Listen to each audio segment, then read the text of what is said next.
This is the Relevant Podcast.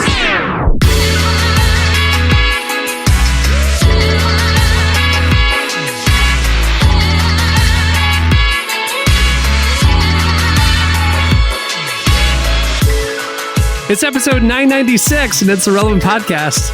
Here in Orlando, I'm your host, Cameron Strang, and joining me from Loverland, Virginia, is Jesse Carey. Hello, hello.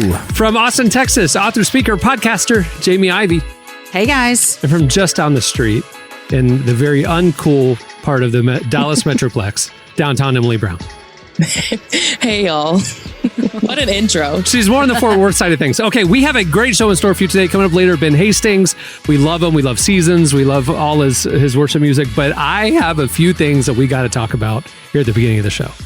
Number one, I am wearing Virginia's for Lovers t-shirt that I got at the beachfront souvenir shop next to the bongs and the katana blades.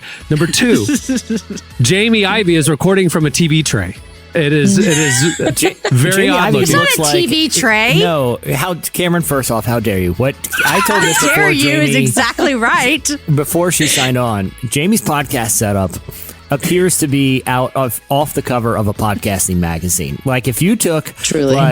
like a cool design magazine and said, here is what a modern professional podcaster, this is what their setup looks Jesse, like. That's thank what you. What are you talking about? She has a laptop on a little TV tray that she moves off and on. No, you can't, Cameron. What you're missing, Jamie. Can I just say one word about your setup, real quick? Please. Yes, as long as it's nice. It is a perfect size table. One, it's like this very nice looking, very thick, either it's not a TV tray, first of all. Reclaimed wood. From a furniture store, yes. A lovely palette. And the size of the table is actually perfect because it doesn't obstruct the view of anything. It allows her to have mobility, hold her beverages, and very cleanly hold the laptop. Do you know why the furniture store sells that? It slides under your couch like the little feet, so you can eat dinner while you're watching TV on the couch. It is literally... so you could work and have your podcast open when you're podcasting, so I can have all my things I need for you guys. Thank you, Jesse, because this is how I do interviews for my real show. But this is a real show. That was bad. For my podcast, but I don't have the table here. I just sit and look at people like this. None of these episodes have ever been released. This is just for our amusement.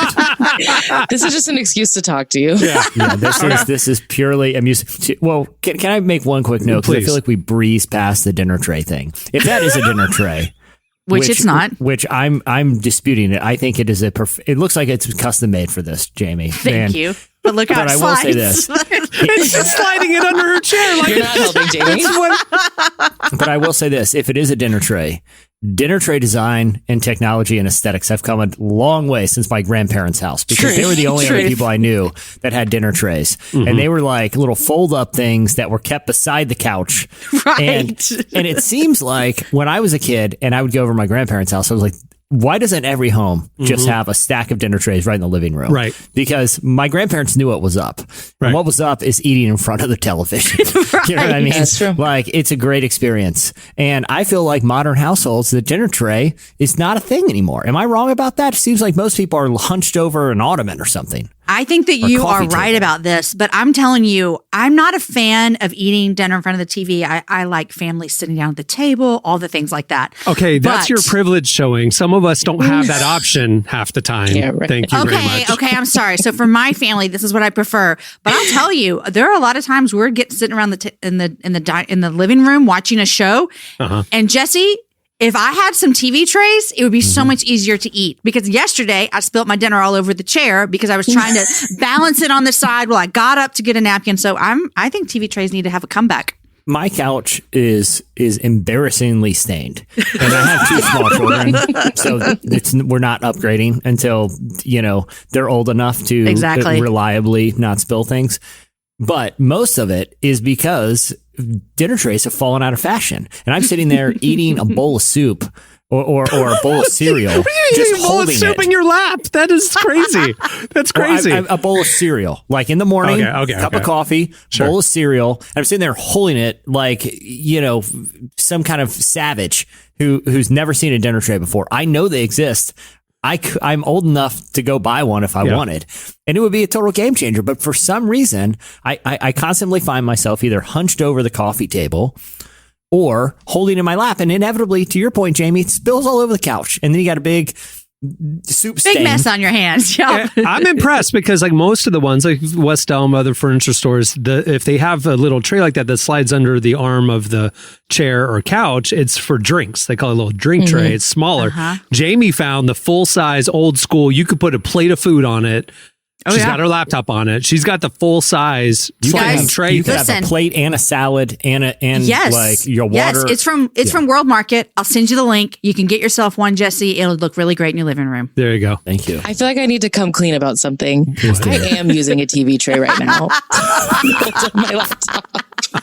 I'm also sitting on my 2-year-old niece's bed with with the tray table in front of me. I actually have two, so I can hold my my water bottle and everything because it's a very small tray table. But the entire time I was silent because I was like, they're talking about me. But no, Emily, we're talking about how you're playing chess and we're out here on a checkerboard. Technically, my brother's playing chess because I don't own table trays, but he does. That's true. Well, his wife bought them. I know she bought them. Another thing we need to do, the listener needs to be aware of. I did not fall asleep till 4:30 in the morning, so who knows what's going to happen? And lastly, hold on, can we unpack that for a moment? Like what were you? What? Were you? Were you binge watching the Kardashians again, or was it? Were you? No, I've tried to do the thing of no social after 9, so I'm not. I'm like trying to turn things off and turn my mind off. I mean, full transparency. We talked about this a couple of weeks ago. Like, what do you do, or how do you know when you're stressed out? I don't sleep, and my mind's going, and that's what was going on. I just couldn't turn my brain off last night. I tried everything. It was just like, oh well. But the last thing is, we are recording this 2 hours after our normal time because Jesse was locked out of his studio, and so please, I haven't talked to you yet. What happened, and why does only one person have a key? Like, why did you have to wait for a locksmith to show up? What happened? Well, because we installed a new, there's multiple points of entry, but as with any studios, these house very expensive equipment, right? And Cameron, you've walked around, you've been to my studio space. It's in a pretty highly pedestrian area.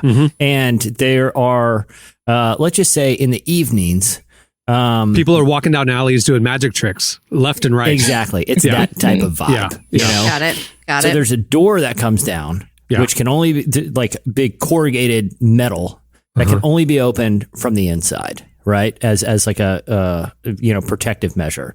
There's another door that can be opened with an electronic key, but it also has a deadbolt that is done in night and morning. Anyway, I don't know if someone tried to break in at night, but the deadbolt key, it wouldn't turn. None of the keys that went in there would turn the deadbolt.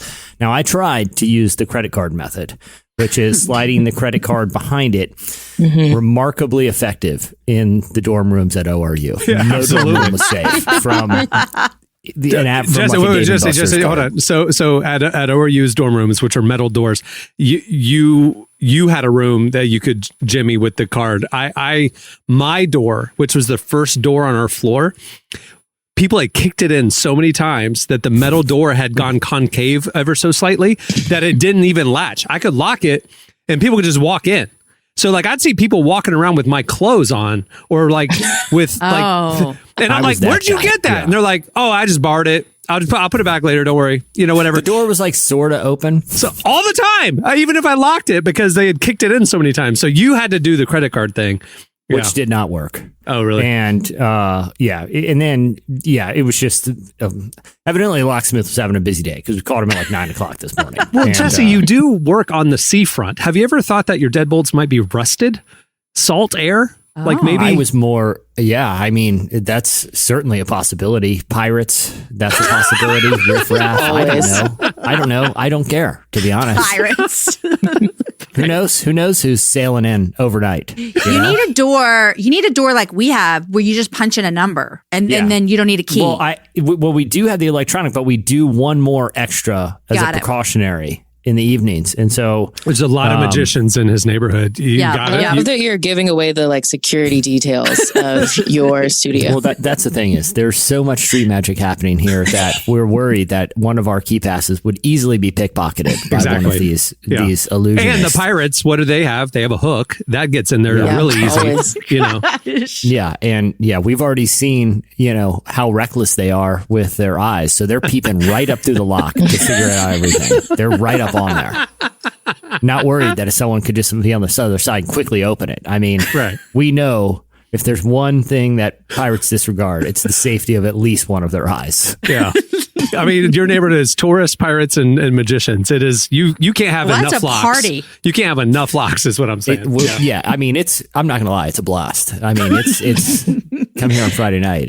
You're gonna see a good time. You never know what's gonna happen. But not the place you want to store very expensive electronic all year. I will be honest. They have a lovely office. It's really cool. It is the strangest location for a cool production facility. It is literally next door, shares a wall with the tourist t-shirt shop where I got this Virginia's for Lovers t-shirt. That is true.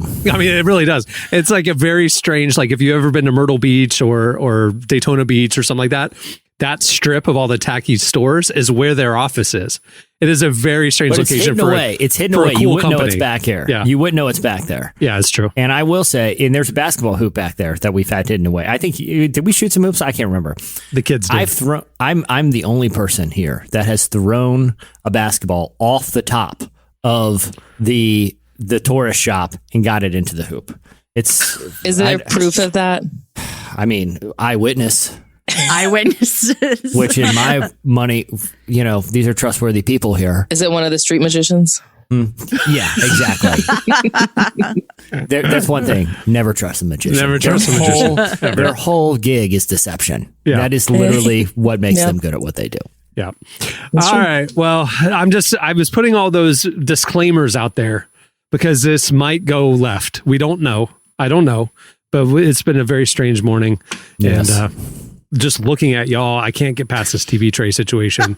2 out of 4 of y'all. It honestly is making me hungry. But hungry for something that's out of the microwave. It makes me want to watch The Office. Like I want to watch The Office, settle down, have some dinner. That's what I want to do right now. A microwave dinner, that sounds perfect, actually. Let me ask you guys this. Is the association that you have with dinner trays when it comes to programming, and maybe this is just me, and how I grew up. It's if I got a dinner tray, it's the Jeopardy or Wheel of Fortune. Wheel of Fortune, yeah. But I feel like it's just a given. If you're eating on a dinner tray, you're actively participating in a game of Wheel of Fortune or Jeopardy. Well, it's the post news hour before prime time.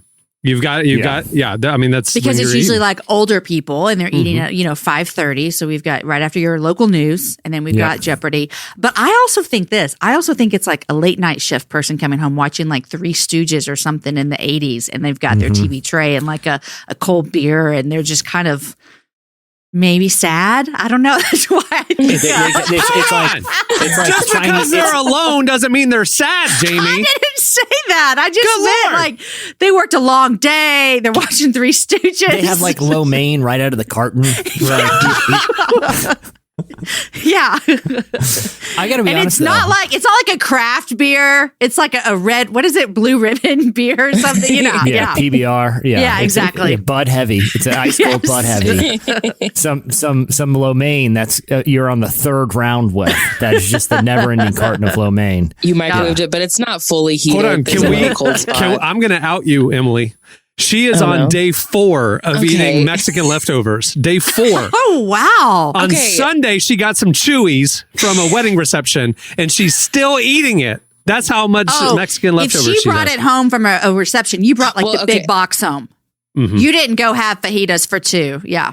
Yeah, my brother's a wedding photographer, and he always comes home with leftover food because people always get too much food for weddings. Yeah, and so what photographer goes around and takes it home? He didn't do that. It's like families at the end are like, please take this. We have so much. Take this. Yeah. Okay. No, he's not. I mean, I wouldn't put it past him if he's asking, but I'm pretty sure that the families are offered. Thank you for the thousands of dollars you paid me to capture this event. But I noticed there's some enchiladas over there. Can I? Yeah. Listen, if you've had the beef enchiladas from Chuy's, you will eat them 4 days in a row. Okay, they're good. They probably get better. I feel like for me, after day 3 on Mexican, I'm pushing it. It becomes a plate of nachos at that point. The cheese, just put it on some chips. I don't trust the Chuy's cheese after about 48 hours. Like, I don't care how refrigerated it is. We scrape the cheese off and then put new cheese on, if that helps. You're scraping your food to make it edible? Listen, Emily. Cameron, not all of us can just have, new food every day, right? So just maybe some of us have to eat leftovers. Tray full of enchiladas. Okay, Jamie, this is I thought it was fajita meat. This is the most bachelor thing I will ever admit publicly is I forgot to get groceries, right? And so this weekend, I didn't have Cohen, so I was just there. I was here at the house. And I didn't feel like leaving. I didn't feel like ordering anything. So I'm just like, I have stuff. I can figure this out. I emptied out my fridge and my freezer. I have no food. I ate for dinner one night Cheez-Its, scrambled eggs, because I had 2 eggs left. Oh, Cameron. And some string cheese. And so literally, I have no. So for me, don't be talking about my fresh food every day. I do not want to hear any judgment when you're eating that. And I am lightly scraping off some cheese to put new cheese on. Okay. That's called a gourmet meal. Yeah. And it's also called being frugal. There you go. My record for one is for one meal that I've extended is 4. There's a deli by us that serves comically large pastrami sandwiches. That lasted me 4 meals one time. One open-faced pastrami was straight up 4 meals. Did you take it home and intentionally slice it into quarters to make them normal size meals, or is it just? I ordered it at the restaurant and was thinking I'm just going to plow through this thing. I learned my lesson about 6 bites. That's insane. Yeah, I just sent you guys an image. Yeah. That has to be a pound. Oh, it's of easily just pastrami. Easily, it's more than anyone could. It makes my heart hurt looking at it. Hey, I'll say this: great 4 meals. See, well, moving the show along. Tyler's going to join us. Stay tuned. Up next for Relevant Buzz.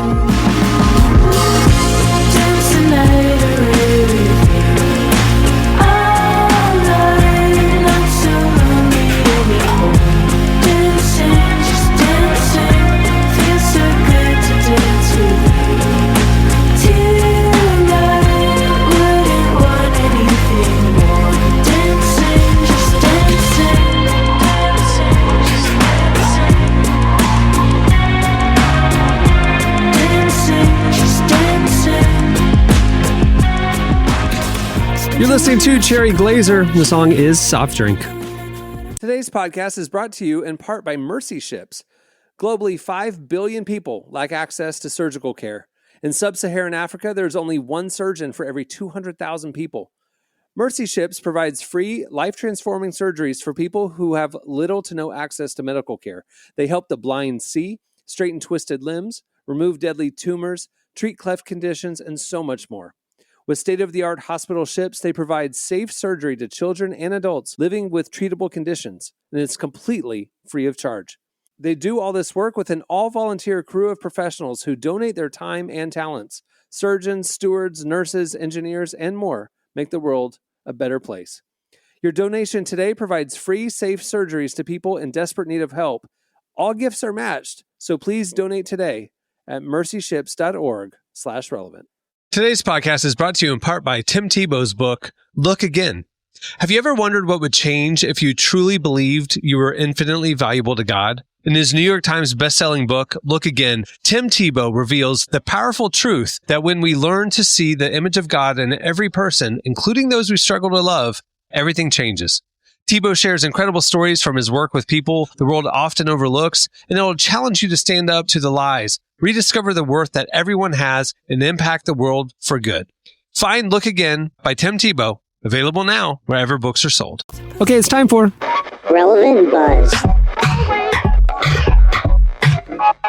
Please welcome to the show, Relevant senior editor Tyler Huckabee, live and in person from Paris, France. Hey, Tyler, what's going on this week? Bonjour, everyone. Bonjour. Hello. I refuse.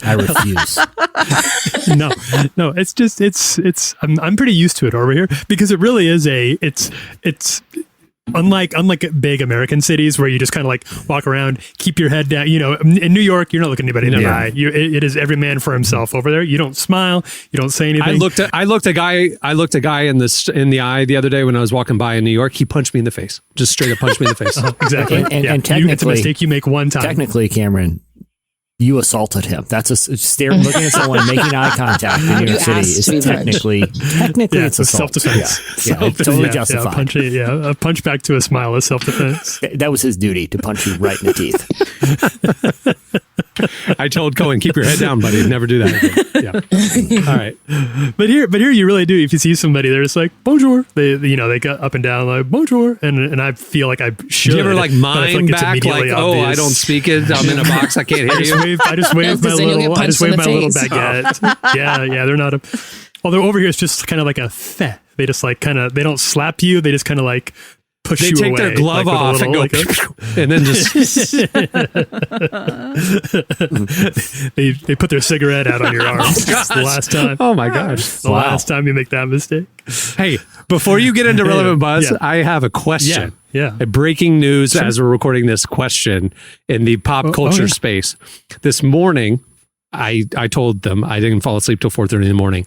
So I, at around 4:15, did get my phone out and was scrolling headlines. I wasn't on social media, but I was scrolling Apple News. And I saw this.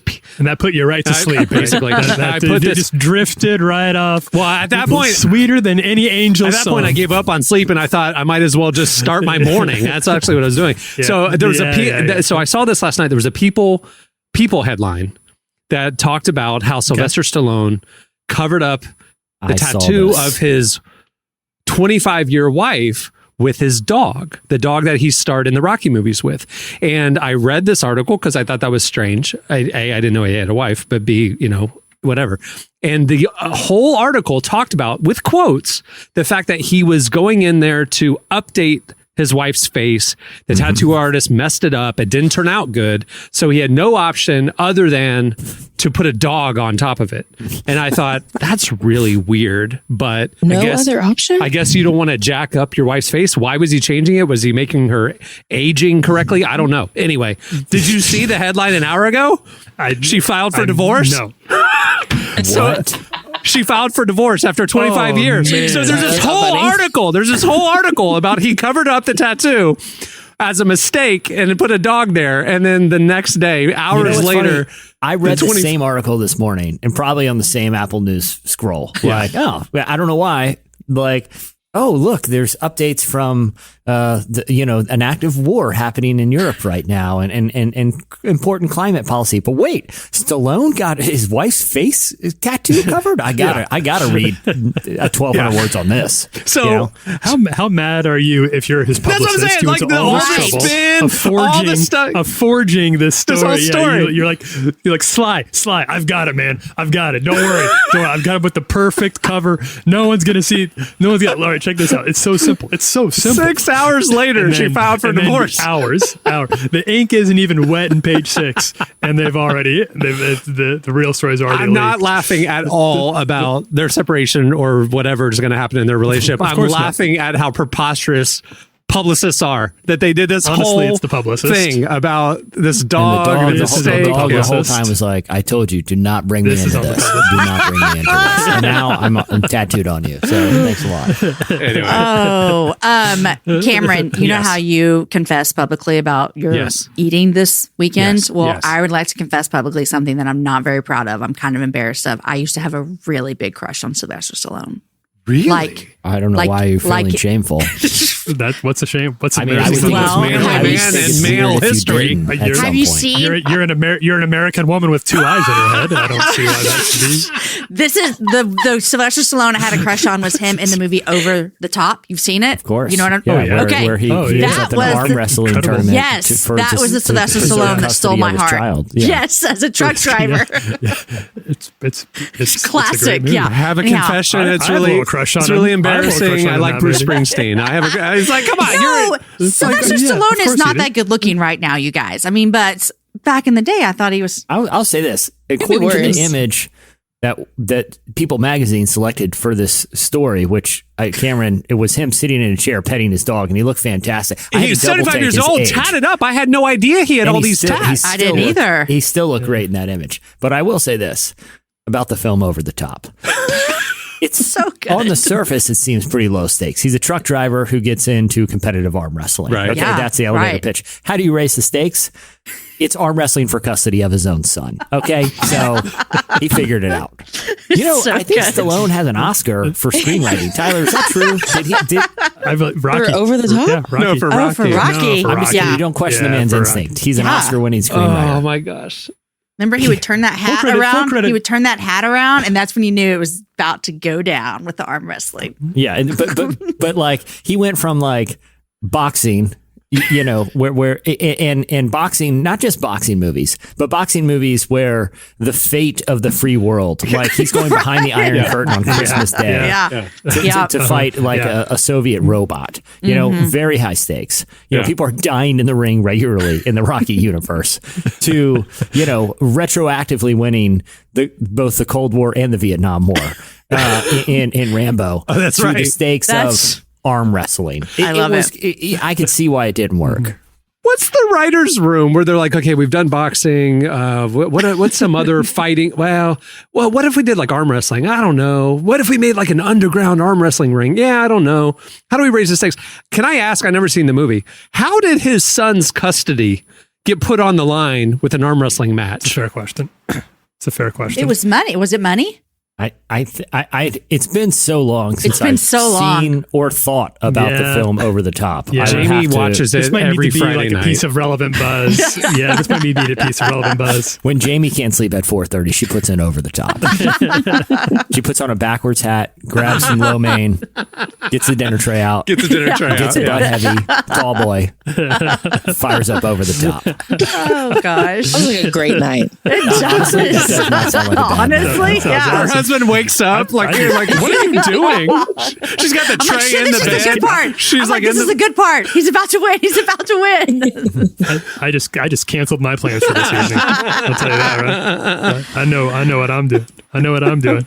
All right, Tyler, what's going on this week other than the Sylvester I Stallone? can't. I hate to leave this Dudes Rock movie chat. That's a different podcast. Although we're kind of staying in it a little bit because I've read the two pieces of news that I brought. They both do involve celebrities. They are both dudes, but they're both pretty different stories. But they are anchored by some Hollywood A-listers here. This is not the return of celebrity news from the red carpet yet. Yeah, I'm not saying that'll never happen. Right. I'm just saying that's not what this is.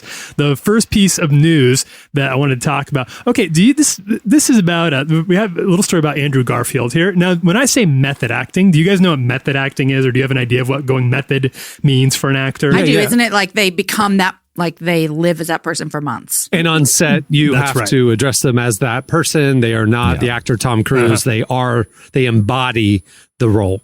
100% Which of the is time. really great At for night. marriages. Oh my gosh. It's tragic. yeah. That's the basic idea. There's a lot to it, and I think a real actor would probably be like, that's not what method is. But basically, that is the like popular understanding. The easiest way to put it is you get into character and you don't break character, and you're drawing on your own personal experiences so much that they become almost indistinguishable from the character that you're playing. So it kind of gets there's a lot of controversy about like, is this good or not? A lot of actors have kind of used it as an excuse to be kind of toxic personalities on set. And they're like, well, I was just so deep into character that I had to be a total jerk to you. I'm sorry. And that's something came up in a conversation that Andrew Garfield was having with Mark Maron on the latest edition of his podcast, where he was talking about getting into character as Father Rodriguez, the 17th century Jesuit priest who he played in Martin Scorsese's Silence. Now, this is kind of interesting where he goes a little bit into what it was like to go full method as an actor for Silence. He said that this involved for him a year of regular fasting, just like the Jesuit priest would have been doing at the time. So he was not eating regularly. It involved abstaining from sex, which I think for a Hollywood celebrity, any amount of time doing that is probably fairly notable. And it also involved studying Catholicism under Father James Martin, the Jesuit priest who we've had on Relevant many times. He's a well-known author. And he talked a lot about how much of an impact that has on him. And he said he's kind of hinted at this before, even in interviews with us. He's talked about it. But he also, in this, went a little bit deeper than he has before about the impact that it had on him. He said this was really very cool. I had some pretty wild, trippy experiences. I connected with Father Rodriguez so much because he seems to be always on the knife's edge between faith and doubt. He understood that the opposite of doubt isn't certainty, and that living with doubt is just as much a part of living with faith as faith itself, which I thought was a pretty in-depth and nuanced understanding of faith for someone to pick up, for a Hollywood actor to pick up from doing method acting for this movie, for the Silence movie. That's crazy.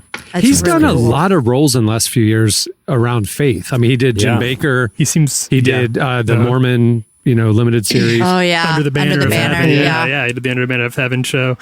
And then obviously he did this Silence movie, and it is interesting. He seems to have an interest in it. He says a little bit. He did Spider-Man, where they did the multiverse, which is the spirit realm. And so he went to heaven and back. Oh, wow. Right? And sometimes superheroes die and come back. And the resurrections. And that scene where he fell, like he was on the cross, and then he was brought back. Superman, but they're all kind of the same. Yeah, so that I must have fell asleep in that part. So all that is extremely impressive. Extremely. But I once ate the same pastrami sandwich for 3 straight days. So we all do cool things in life, and not all of us, I made an entire meal out of 2 eggs, some Cheez-Its, and a little string cheese thing.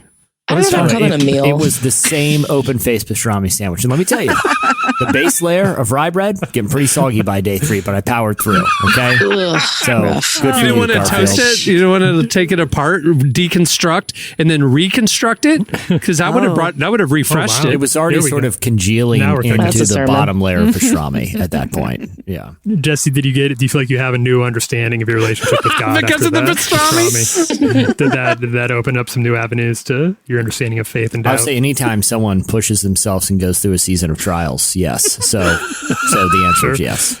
Sure. And when you're beyond what you can do in your own strength, you need to rely on God. So I mean, that was a spiritual journey for him over those 3 days. Well, and it's almost like you had that little pastrami sandwich, and it just kept multiplying over the days. This is a loaves and fishes. 4 days. Yeah. Yes, exactly. Wow. 1 person. Yeah, I didn't want to say the word miraculous. I think that gets overused, but this was the same open-faced pastrami sandwich. Okay, and it was the only thing I was eating for major meals. Now breakfast, still have toaster strudel or something, but I'm talking lunch and dinner. I was plowing through the open face, and I was not going to let it go. I think you can use that miracle word. Day 1 was a breeze. Day 1, no problem at all. No problem. I needed to start relying on strength that was not my own by dinner time day 2, because I knew I had another dinner and lunch ahead of me, and here I am today. So look back and saw 1 set of footprints. 1 set of footprints in the sand. In the kitchen. The carpet going to the kitchen and back. There was only 1 set of footprints. It was 4 o'clock day 3. He was carrying me. So.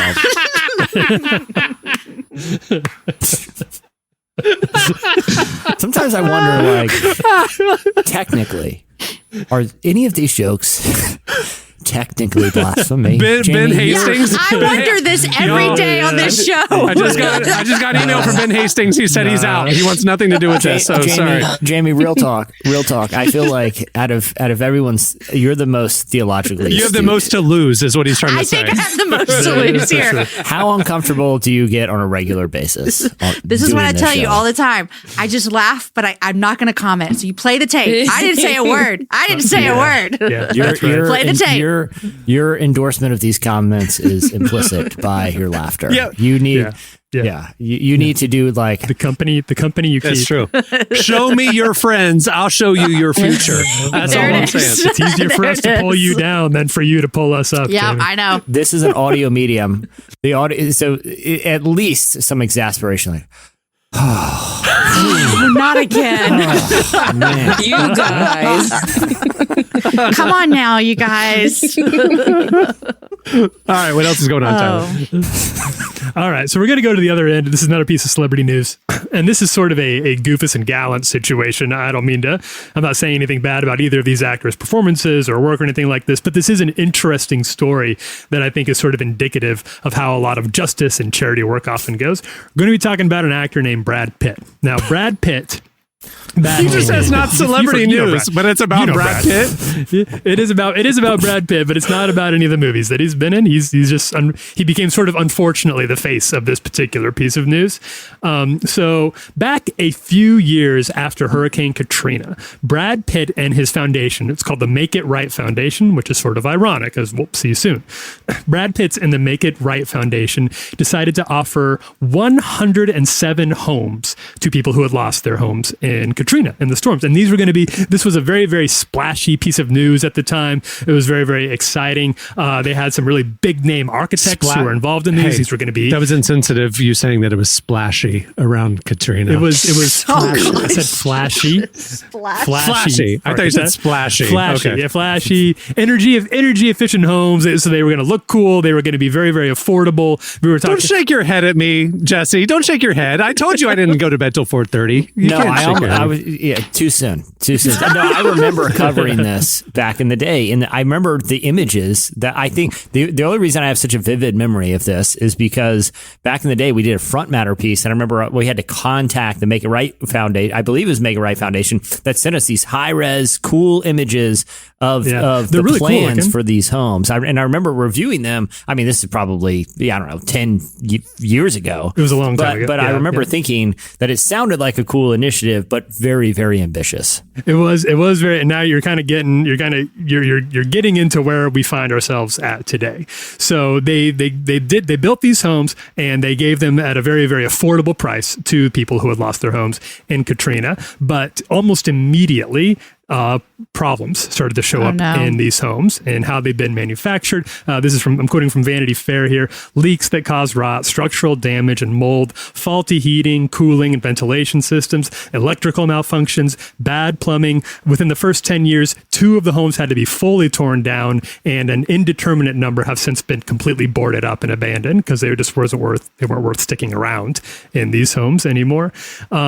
So since then, there's been a lot of lawsuits that have gotten thrown around, honestly, kind of every which way. Make It Right Foundation is blaming the architects are blaming the lumber manufacturers are blaming city officials, and there's a lot of like red tape and avenues all this had to go through, and it sounds like, long story short, a lot of different balls were dropped. So the Make It Right Foundation and Brad Pitt have been sued, and they ended up settling just this week. It was revealed to the tune of $20.5 million. Wow. It's going to be divvied out into $25,000 to everybody who got their home. They will all be eligible for $25,000 to reimburse them for the repairs that they've had to do over the last few years. And the Make It Right Foundation, I guess to their credit, is kind of owning this. They're saying there was a lot of mistakes. We made mistakes. Other people made mistakes, but and this is our attempt to make it right. But it also just kind of to show, like you said, Jesse, doing this level of work, it's tough. Like it takes a lot of time, it takes a lot of energy, and the bigger you go, and I think a lot of people who have been in our audience and even here on this podcast who've been involved in Christian organizations that have very well intentioned big dreams for what their charity work could end up looking like, could end up with having bitten off a lot more than they can chew, and eventually maybe even make things worse than they already were. Well, because these homes, they weren't just replacing homes that had been destroyed or building. These were non-conventional building methods, and the goal was to have them more environmentally sustainable, which I think it seems like very well intentioned, but yeah, I think they were sort of, it seems to be victims of their own ambitions, because they weren't just trying to replace a neighborhood that had been almost completely wiped out. I think this was the Ninth Ward, these homes. That was the Ninth Ward. That's right. You know, an area of the city that was affected, you know, very dramatically. It wasn't just replacing homes with, like I said, with conventional or even coastal construction methods, which can withstand, you know, storms. It was, I mean, you know, everything about it was some sort of new innovation. It was like the future of home building in impoverished areas and stuff. I have a question though. You said, what was the settlement? 20-something million? 25. 20.5. Okay. Yeah, 20.5 20.5 million. And you said every homeowner gets 25,000. 25,000 times 107 people is $2.7 million. So who's getting the other 18 million? They're going to be reimbursed for housing, and then a lot of that is also going to end up going to attorney fees. Wow. That's crazy. So the victims get 10% of the final settlement. That is insane. Yeah.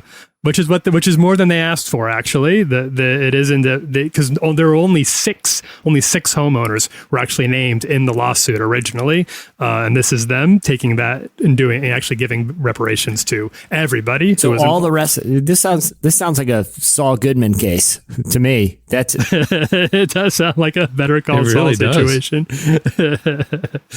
and it is a, you know, I'm not trying to besmirch anybody's intentions here. I think they had good intentions, but like, you know, if you're trying to, if you're maybe you don't want to test out all of your home building innovations on people who had just lost everything. Some of the complaints that ended up coming through were these homes looked really cool and they were energy efficient, but they weren't really built for New Orleans summers, for hurricane season. You know, it's just just because something looks cool doesn't mean it's ready for prime time, especially not in a place like Louisiana where they have a lot of inclement weather that these architects weren't super familiar with when they built them. That's crazy. This goes to show, like, you know, just because somebody has a great idea to help, you know, maybe don't go out on your own and try to do it, you know, like maybe partner with somebody who's been there, maybe partner with locals, raise people up who have agency in that local area. I mean, Habitat for Humanity or other housing organizations are there. They know the building codes. They know what to do. Maybe resource them and partner with them to propel their work versus starting over on your own. I mean, this is something we've seen. Don't use like vulnerable people for a guinea pig test. Cause I think that's, like we said, like that was kind of the hard part too, is these people they needed a home already. You know, if this plan didn't work out, it's not like they had another place to go. Like they needed this one. Yeah. All right. That'll do it for Relevant Buzz. Make sure to check in relevantmagazine.com every day where we're covering the intersection of faith, culture, and justice. Follow us on all the socials for the latest. Thanks, Tyler. Thanks, everybody. All right, stay tuned. Up next, Ben Hastings joins us. Can somebody get him? I think he wants to quit the episode, but can somebody go grab him? I'm on my way out, but I grabbed him on the way out the door. Good. He is tied up in a chair. I'll roll him in. Yeah. Put a TV tray in front of him. It's like set up real nice, like Jamie, so we can. Yeah, pastrami sandwich. Yeah. He'll be good to go. He's telling me he'll talk, he'll do anything, he'll say anything. So I think he'll have a good interview. You can no holds barred. All right, stay tuned. I think it might be time to break some habits, be a little less dramatic. The past was only practice. I'll tell you how I'm feeling right now. If you want me to let it go, just say so. Sail away. Sometimes I really wanna sail away. Leave all those things I did yesterday. Is there a place I can stay? Sometimes I really wanna sail away. Lately all my nights are feeling scripted. You're listening to Lovely the Band. The song is Sail Away. Today's podcast is brought to you in part by John Mark Comer's book, Garden City, a book that speaks to the tension we all feel between work, rest, and purpose. The New York Times bestselling author John Mark Comer takes us to the scriptures to identify what it really means to be human and flips the script on the idea that who you are matters, not what you do. He shows that God created us for meaningful work and meaningful rest. Both matter. This book helps you ask and answer the big questions. Does God care where I work? Is there a direction for my life? So you can discern God's heart for your calling, your rhythms, and the way His Spirit wants to shape every part of your life. If you're longing for purpose and a more grounded way to live, check out the new hardcover edition of Garden City wherever books are sold. Well, today's show is brought to you in part by the new book, God, the Science, the Evidence. We talk a lot about faith, but how often do we talk about science in the same breath? You might be surprised to discover just how deeply the two actually agree. For centuries, science has been used to dismiss the idea of God, but today an intellectual revolution is underway. Modern discoveries in physics, cosmology, and biology are consistently revealing the same truth: creation isn't an accident. That profound reversal is what engineers Michel-Yves Bolloré and Olivier Bonassi investigate in their international bestseller, God, the Science, the Evidence. This book is a rigorous, evidence-based critique of materialism, inviting you to explore over a dozen scientific, philosophical, and historical domains. It shows that what was once seemed impossible, that science could point to a creator, is now supported by a vast and convergent body of evidence. With over 400,000 copies sold in Europe, this book is sparking a global debate. It's thoughtful, fascinating, and a powerful reminder that reason itself affirms the existence of God. Learn more and find out where you can purchase your copy today by visiting godthesciencetheevidence.com. Today's podcast is brought to you in part by Erwin McManus's book, The Barbarian Way. Some books don't just inspire you, they confront you. The Barbarian Way, now celebrating its 20th anniversary, is one of those books. If you felt the pull of God towards something deeper and wilder than the safe, predictable version of faith that we settle for, McManus reminds us that following Jesus was never meant to be tame. It's meant to awaken courage, passion, and purpose God placed inside us. He draws from the wild stories of Abel, Noah, Moses, Rahab, and others to remind us that following God wasn't meant to be tame. Safe faith isn't working. Step into the story God is writing for you. Choose passion, choose boldness, choose the Barbarian Way. Available now wherever books are sold. Our guest today is Ben Hastings. He's a songwriter and worship artist from Dublin, Ireland. You've heard him as part of Hillsong United on songs like So Will I and Highlands, Song of Ascent. Now he's moved to LA, where he's working on new music, collaborating with the likes of Judah and the Lion to write songs about the messier parts of faith. Our very own Tyler Huckabee talked to him about how he learned to write worship music from the heart, why he thinks we need to start being more honest in what we sing to God, and how we can celebrate God even in the midst of doubt. Here's our conversation with Ben Hastings. So I can find it here. And if you left the grave behind you, so will I. I can see your heart in everything you've done. Every part designed in a work of art called love. Did you grow up like when you, because obviously, like you said, you've been writing for a while. Were you writing church music and those when you were first started doing songwriting stuff? Was that the mission initially? No, I mean, that's a good question. I grew up in Salvation Army back in Ireland. Okay. And my dad has always written songs for the Salvos. So he writes like choral music, and he would write the lyrics for it. And he works with this other guy in London. He kind of writes the music. They come together. And I kind of grew up around that, just thinking that was kind of like a normal thing to do. Uh-huh. And so music was very much just a part of our house growing up. And I guess and church music, because music's such a big part of the Salvation Army with the brass bands and the choirs and all that stuff. But when I kind of got my first taste of writing, I was trying to write like 14-year-old, like love break kind of pop, like indie pop kind of songs. And I did that for a long time. I did was in an indie band back in Ireland, and that was kind of more the direction I was going in. But when I was 16, I stumbled across this United CD in a bookshop, and we were on holiday in America. And I went into like it wasn't even like a Christian store. It was like, you know, when CD shops were a thing, like just a record store. I went in, I saw the cover, I thought it looked cool. And so I bought it, not really knowing anything about it. Just sight unseen, just a total cool looking cover. Let's give it a shot. Completely. It was Look to You, that record. Okay. Yeah. And so I listened to that and just fell in love with the music. And so I think that was probably a part of what pushed me to start kind of writing kind of God focused kind of songs or spiritual kind of music. And so it's kind of cool now that, you know, all those guys are my friends, and we kind of super cool. Yeah. Super cool. And we do kind of do that for fun now. I think the reason you often see these journeys of, we'll call it deconstruction, is go awry or go too far, end up with people just walking away altogether and being like, never mind, I don't want anything to do with this. It's because we've had so few models. Nobody's taught us how to do it. You're often doing it very, very alone without the community that you oftentimes were close to. Right. So having something, having art, music, writing that can sort of chart that for you and let them know that they're not alone in this. I think that's very important.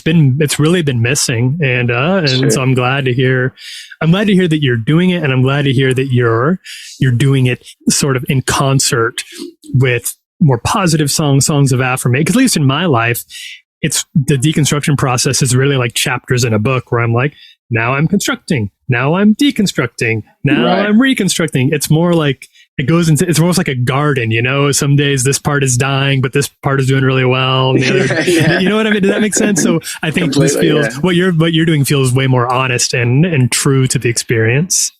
Sure. I appreciate that.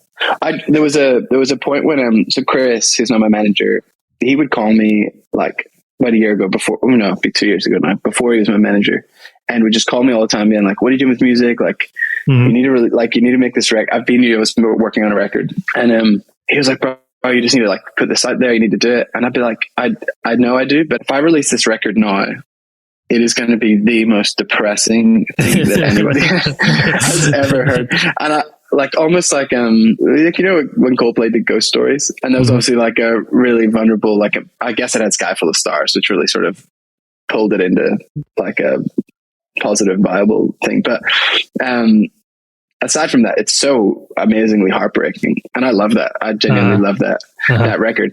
But I was like, I don't know if I want to make that my first record, you know, my first solo record. I just come out and I'm like, and so I really fought in the midst of it I was like, no matter how long this takes, I just got to find the way to see the light again, like see the positive. It doesn't mean everything has to be tied up with a bow, because I don't think that's going to happen. But I just need to know that like this isn't going to kill me, essentially. I need to be able to say that. Yeah. And so, anyway, I really wanted to find that in my music and in my album before I released it. And I think I've done that. I don't know if I won't know until I look back on it in a few years to actually know if, that's true. Know, what I actually think about it. That's true. At the minute, it feels like I've sort of, at least have tried to paint a more rounded picture. You in the valleys all the same. No less God within the shadows, and no less faithful when the night leads me astray. 'Cause you're the heaven where my heart is. In the Highlands and the heartache all the same. This is not a observation that's unique to me or anything like that, but if you're reading through the Psalms, you come across a great deal of those types of church music that are very, very open about not just doubt, but depression, despair, anxiety, things that are very, very human, but you don't really hear them on K-Love very often. And that's something that I think a lot of people find very refreshing, particularly about the kind of music you've been doing. And I would say particularly lately, the kind of music that you've been doing that does feel like it taps into something a little more authentic, sure, but I don't mean to say that other people aren't being authentic when they don't get into that, but it's just a different side of the spiritual journey that doesn't usually have a place in church music. Used to, but it's been a while. It kind of fell away there for a while, and I think it's helpful because it normalizes that. You're giving people permission the same way that lady gave you permission to just kind of what you've got here is something that maybe needs to be expressed.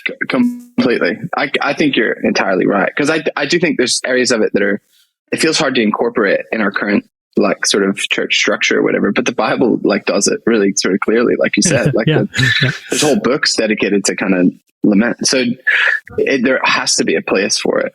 There has to be a space. And I think, I appreciate you saying that, because that is part of what I've been trying to do. And not necessarily, it's not like I set out to be like, oh, there's a gap in the market, or there's a gap in the sure in the whatever. I'm going to fill that. It was more like, oh, I'm actually really feeling this, and I don't know what to do about it. And there's been a lot of like, can I say this? Like, should I? Is this gonna like? Is this gonna give me too much kickback? Is this like a lot of that? And my ultimate thing was like, well, it is what it is. Like, if I'm feeling it, surely other people are feeling this too. And I think what has maybe inspired me as a part of that journey is trying to, because I think it's really easy once you get into that place of like you have this worldview, right? And it all collapses in on itself, and you like kind of the ice that you're standing on cracks, and you fall underneath into this abyss of chaos. Essentially, like you're like, I don't know what I believe anymore. I don't know who I am. These frameworks that have held me together are no longer working. Right.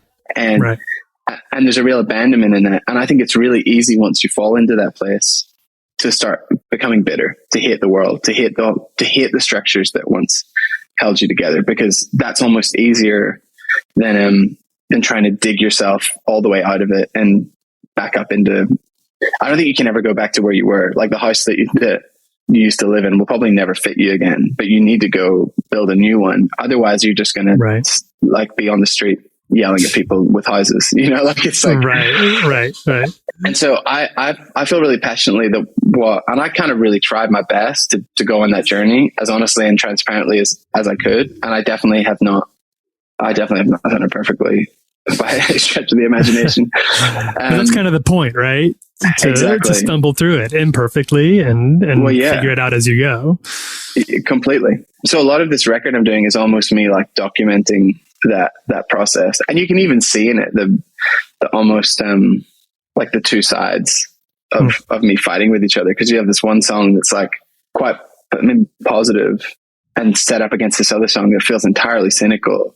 And kind of like the Psalms, I guess. You're like, how do these two things exist beside each other? But I guess that's kind of the point. It's like they do in some bizarre way, because I am that person who wants to see the best in everything and the light and the good. But I also have had plenty of days more so than the former, where I have felt just darkness. And so it's like, it's the wrestle of that and trying to figure through it. I've been low, dancing on the brink of unbelief. I let go, cracked the ice and I fell underneath. It feels like a blessing falling on me.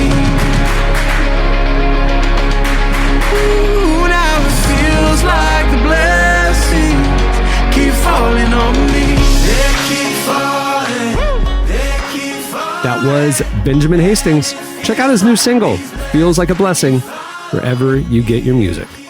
And stay tuned. Up next, it's your feedback. But I'll give you my number. I could stay forever as your motel boy. Keep the change, cause I've been getting lesser. I could stay forever as your hotel boy. Some gold chains and the dresses you wear. The old place, I can wait on you there. Time could change, but I'll give you my number. I know that you wanted me to stay, but you know it's not okay. Got a time you don't. You're listening to Royal Otis. The song is Motels. Okay, it's time for your feedback. Last week, we got talking. What were we talking about? Awkward appointments. What awkward appointment was it? Your dentist? I think Gabs had an awkward appointment or something. Or Jesse's hair cut. Yeah, just his haircut. That's a what it barber, was. That was a little too animated. A little much. Yeah. Yeah. So we asked you for your awkward appointment experiences. You hit us up on Twitter at Relevant Podcast. And here's a few of our favorites. I like this one from Angela Green, Leafs chick forever, maybe. She says, I had to go to a hospital, have surgery to remove my wisdom teeth a couple weeks after getting braces. Was told to strip naked and put on a hospital robe. Still confused as to why I couldn't wear underwear while they worked my mouth. Creepy. I think you need to ask some more questions. Well, I will say this. Like I have met Angela. I met her at a conference. She's been a longtime listener. She lives in Canada. So maybe up there in Canada, their hospitals have different rules. She's a big Toronto fan, Toronto sports fan. Well, I do know that about her. The Canadian healthcare maybe needs to look into that because I think you should be able to keep your clothes on for that. When I got my wisdom teeth removed, nothing came off. Nothing. Except the wisdom teeth. Except the wisdom teeth. Those are the only things that left my body. Yeah. Kara Fleener says she went with her boyfriend to get vaccines for a trip. He started getting lightheaded and passing out. So she went over to hold his hand. Then she got lightheaded and started passing out. The doctor had to catch her before she collapsed. Sure, they had a laugh when they left. Yeah. That's pretty bad. I'm going to read Anna's, you guys. I'm sorry. This is so... All the women in the world are feeling this discomfort that I'm about to say out loud here. Anna said she works at a home improvement store. Awesome. She said, let's just say having a gynecologist appointment and an appointment with the same gynecologist to help him in finishing out his new home in the same week. Awkward. Oh, no. Oh, no. Anna. So uncomfortable. Oh, no. No. Yeah, that seems not ideal. It's like when you were a kid and you saw your teacher out in public and it was like really disorienting. But this is also worse because way worse. It's your gynecologist. You need to just have that doctor be in another town. You just I go once a year. I'm going to drive a couple hours to go see him. We're good to go. Okay, I feel like if I don't say this to you guys, some of my friends are going to listen and be like, "Why didn't you tell them?" Okay. Oh, no. Here we go. This is very personal. I can't believe I'm telling the whole world this. Oh, but no. if we could just keep it between the five of us, I just need y'all. Okay. Just us girls. What's going on? So, listen, I feel the uncomfortableness for Anna. That is weird. But you guys, my doctor that I see once a year, I'm very past birthing years. I'm not having babies once a year, just taking care of my body. He goes to our church. He's an elder at our church, and he's one of my husband's best friends. No. Jamie, I do not know how you do that. I literally... Listen, I just say this. You're a strong woman. Emily, I say it's the worst 15 minutes of my entire year. But here's my reasoning, okay? If I need someone to tell me that I have cancer, I want it to come from someone that loves me. That is the only reason that I can still handle this awkward situation. Does he like chit chat and tell you about something he and Aaron were talking about that week? Listen, I'm telling you, it's the worst 15 minutes of my year. Gosh, of however many minutes are in a year. These are the 15 that I want to have an outer body experience. I'm telling you, drive 3 hours. You need to just change to a guy in Houston. That's it. I'm sorry, but like I just feel like I see it's uncomfortable. I made everybody on the show uncomfortable. I apologize. Everything's just going to a screeching halt. I have no idea what to do right Corey, now. Take it out. This was just a little girl chat. I'll give Rachel's anecdote here, but I think we're all just kind of trying to work ourselves out of stunned silence. Jesse, I'm going to go get some pastrami. Hold on. I'll be right back. Rachel said, I had an eye appointment, got everything done, and got the glasses. Problem was, bad prescription. It wasn't right. Did I call or change it to get it fixed? No, question mark. Why? Anxiety. Rachel, wow. This isn't ordering like, a steak medium and they brought you well done. And you're like, I'll power through. I don't want to create the awkwardness here.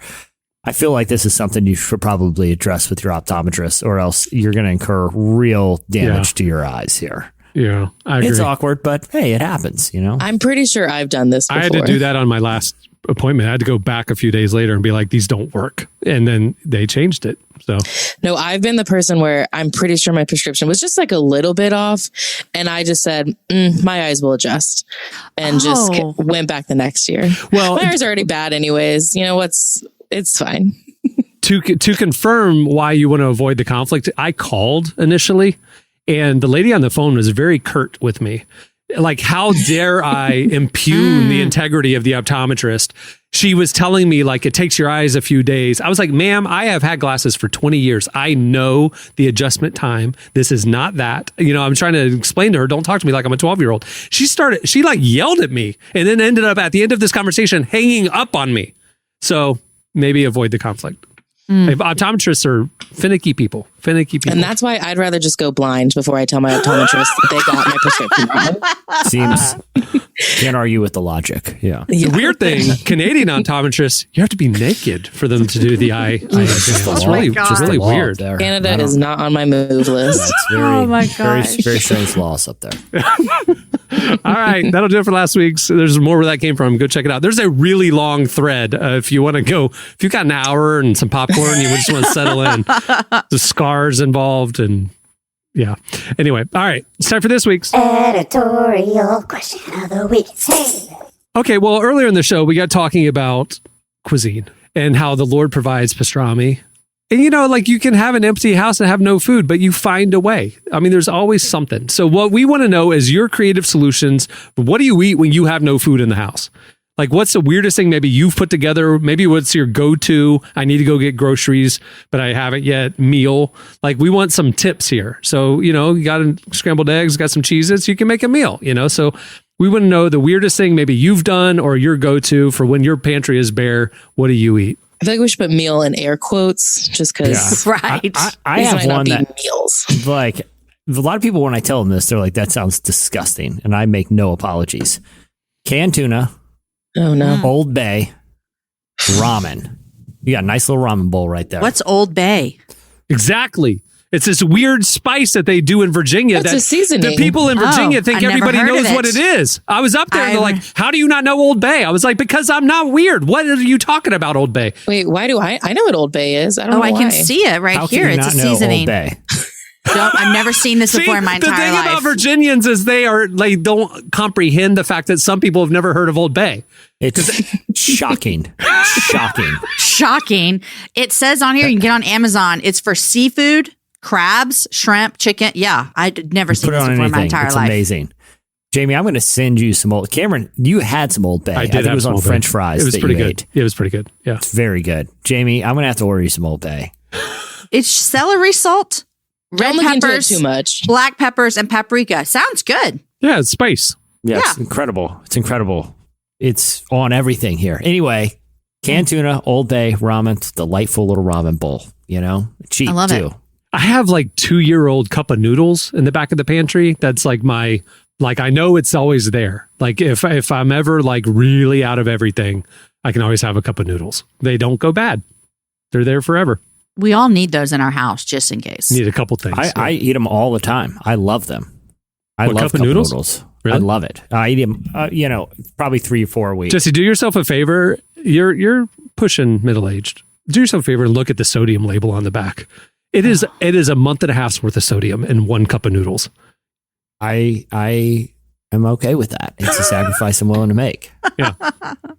All right, hit us up on Twitter at Relevant Podcast, or we'll post this also over on the Relevant IG stories. Hit us up there as well. We'll read our favorites next week. I'd also like to publicly apologize for whatever you were doing while you were listening to the show, the way I made you feel when I did the confession about my doctor. You should apologize for nothing, Jamie. You're just being I would honest. just like to confess. I mean, I would just like to apologize if I ruined your day. I apologize. I mean, Cameron warned us at the beginning of the show. This was going to be a little spicy and today. really, you were just delivering on the promise. I have been Jesse and I have been doing this show since 2005. I literally can sit down and tell you exactly how the show's going to go in the first 10 seconds because of how I feel and what I'm seeing on my screen. I can tell when things are a little left of center, and today was one of those days. So Isn't left of center way more fun anyways? I mean, let's just be honest. yeah. Yeah. Usually. Until Ben Hastings quits on the show, and then we have no guest today. So glad that he stuck around. I appreciate it, Ben. Before we wrap things up, I want to thank Ben Hastings for joining us today. Make sure to check out his brand new single, Feels Like a Blessing. It's out now. Also, make sure to check out relevantmagazine.com every day, where we are publishing new content at the intersection of faith, life, culture, and justice. While you're there, sign up for Relevant Plus, our ad-free subscription service, which gives you unlimited access and ad-free viewing at relevantmagazine.com, an ad-free edition of this podcast released early, as well as an exclusive subscriber podcast each week, and an ad-free enhanced edition of our digital magazine, and more. Plans start as low as $250 a month, and we would love the support. It is the best way to experience our content. Go check it out, Relevant Plus at relevantmagazine.com. Also, if you haven't been to relevantstore.com in a while, go check it out. We got great merch, some podcast fan stuff, magazine archives, and a lot more. Go check out relevantstore.com. And if you like our show, tell us. We'd love to hear your feedback on social media. Hit us up on Twitter at Relevant Podcast. You can also message us at the Relevant Magazine IG account. Also, wherever you listen, rate it and review it. Those stars and those positive reviews help the algorithm, help other people discover it. If you don't like the show, why are you still listening? No, I'm kidding. All right, on that note, we'll wrap it up. I'm Cameron Strang. I'm Jesse Carey. I'm Jamie Ivey. I'm Emily Brown. We'll see you next time. Have a great week, everyone.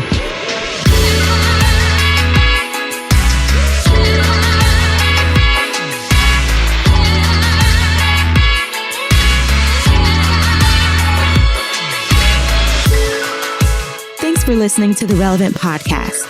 Check out our features, interviews, and news updates every day at relevantmagazine.com.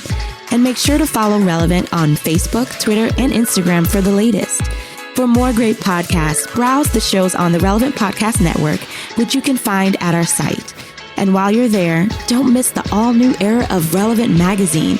A new issue releases every other month at relevantmagazine.com.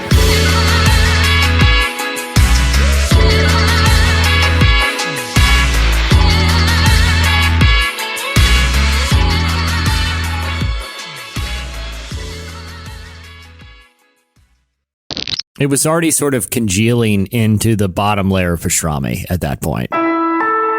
Relevant Podcast Network.